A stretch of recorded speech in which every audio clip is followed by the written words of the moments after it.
লুটাতে ধুলাই ধুলাই আমার দেশের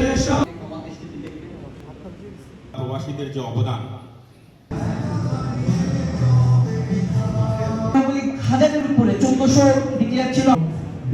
আমরা যারা বিভিন্ন থেকে আন্তরিক শুভেচ্ছা এবং স্বাগতম। এখন মঞ্চে আমন্ত্রণ জানাচ্ছি মোহাম্মদ ইসলাম কমিউনিটির এই জবাবটা জনগণ দিক। আমাদের এই লড়াইটা ছিল হচ্ছে আমলাতান্ত্রিক যেই ভয়াবহ দুর্নীতি আছে এটার বিরুদ্ধে। আমাদের এই লড়াইটা ছিল হচ্ছে পুলিশের, আইনশৃঙ্খলা বাহিনীর যে ইস্টাবলিশমেন্ট, যারা মানুষকে যখন যেই দল ক্ষমতা যায় তখন সেই দলের হয়ে যায়, রাষ্ট্রের হয় না, তাদের বিরুদ্ধে। এবং এই লড়াই শুধু এই প্রজন্মে শেষ হয়ে যাবে আমরা সেটা মনে করি না। প্রজন্ম থেকে প্রজন্মে এই লড়াই চলবে। সে আসামও আমাদের, সেই ত্রিপুরাও আমাদের, সে পশ্চিমবঙ্গ আমাদের, এবং এই হিমালয় থেকে এই পুরো বঙ্গোপসাগর পর্যন্ত এই অঞ্চলটাই আমাদের। এইটাই বেঙ্গল সিভিলাইজেশন। এবং এখান থেকে আলাদা করে ব্রিটিশরা ভেঙ্গে ভেঙ্গে আমাদেরকে আলাদা করে ফেলছে, আমাদের ভাইদের মধ্যে দ্বন্দ্ব সৃষ্টি করে দিছে।